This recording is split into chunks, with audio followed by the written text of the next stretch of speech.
Welcome. We're going to talk about energy today, and specifically the main law that governs energy and the types of energy that we have. Okay. The first thing is the first big law. It's called the conservation of energy. This is huge. You must remember this at all times. Okay. You have the conservation of energy, which basically says that energy is always conserved in a system. So the energy that's there is always there. It can't be created, it can't be destroyed, but we can transfer it from one form to another. All right, I think it's important to stop here and take a break for a second and talk about what a system is. I briefly mentioned that energy is conserved within a system. But what is a system? Basically, what your system is a place where all the energy within inside that place is conserved. So, for example, let's take our classroom. Let's say we have a square box that is our classroom.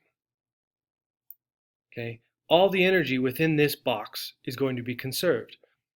So if there's 50 of kinetic energy, and there's 50 of, let's say, gravitational potential, so there's 100 total, 100 total energy.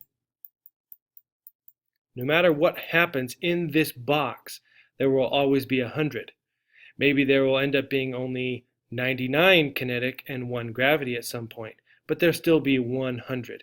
So no matter what happens, there will always be 100, just one may be transferred into the other or transferred to something completely different. Which means if all our energy is, say, in the form of gravitational energy, we can move that into kinetic, we can move that into other forms of energy, but we're not going to gain energy, we're not going to lose energy. So energy can't be created or destroyed. Okay. Now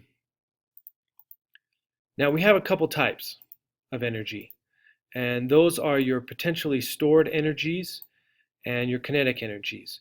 Your potentially stored energies are things that have energy that haven't been used yet, but you can use them to change them into kinetic. So if you notice that this arrow, bow and arrow here, we've got the bow stretched with the string. Really the string wants to kind of be straight up and down. The bow is also stretched. It also kind of wants to be straight up and down. Now if we were to release this string, it would want to move back to its normal spot. It has a bunch of stored energy there, an elastic energy, and will then cause this arrow to move forward.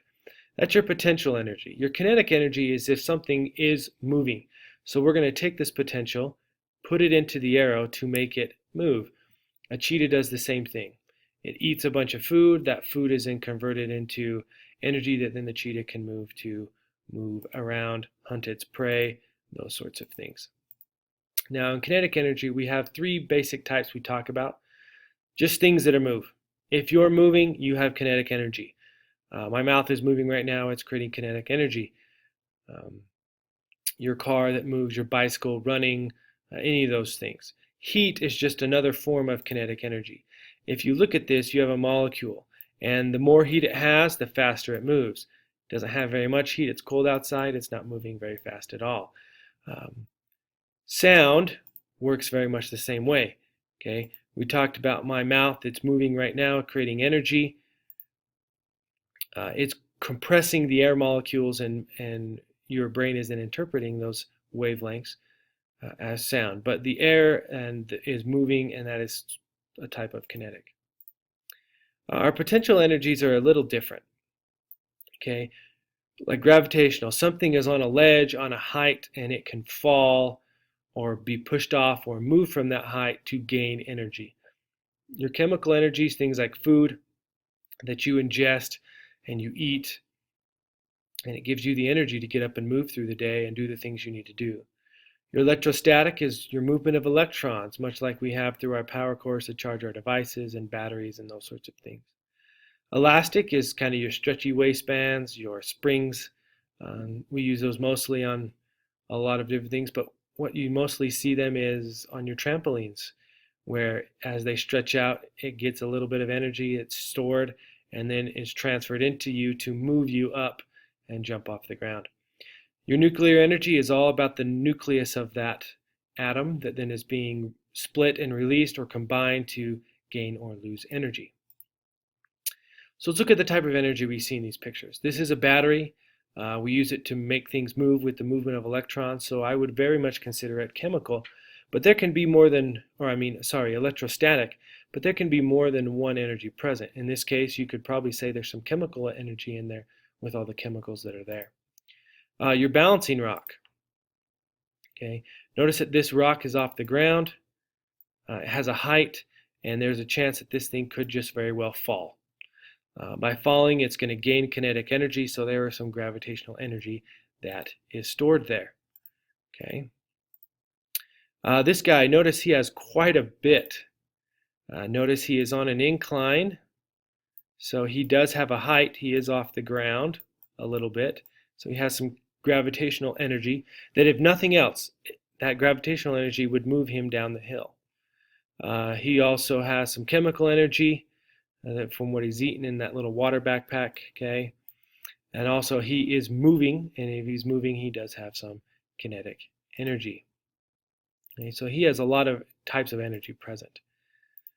This grandfather clock, once again, you've got some gravity moving back and forth. Okay, this is an excellent example of a pendulum that has lots of gravity that's then turning into kinetic.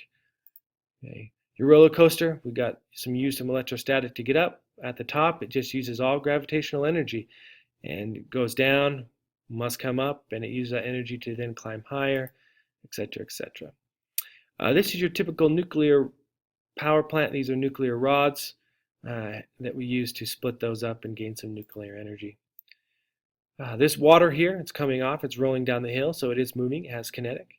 But it also has a height, so this water is taking this gravitational energy, turning it into kinetic by flowing down the hill. You have your elastics that then stretch out that then you can use to launch a little pebble or a rock, and skip them across the water, those sorts of things.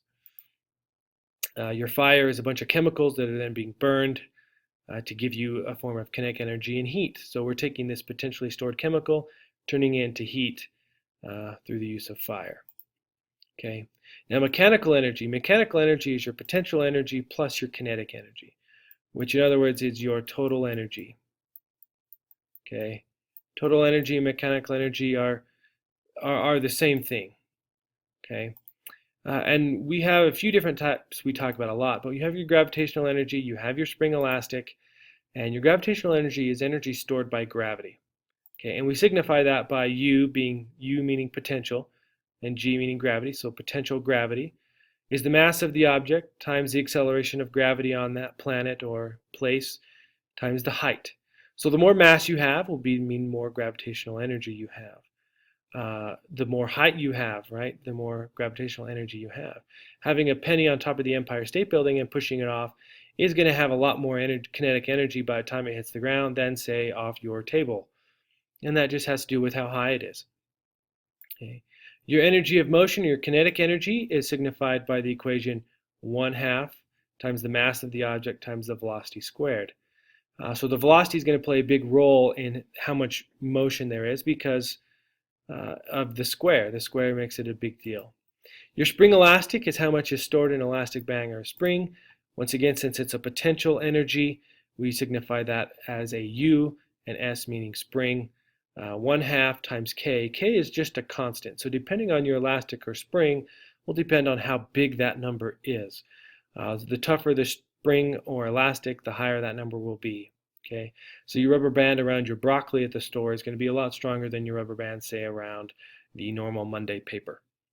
And X is just the distance that it was stretched. So in this case, it was probably relaxed to here, so we need to stretch it all the way back to this car. And that's how math-wise we can solve for these.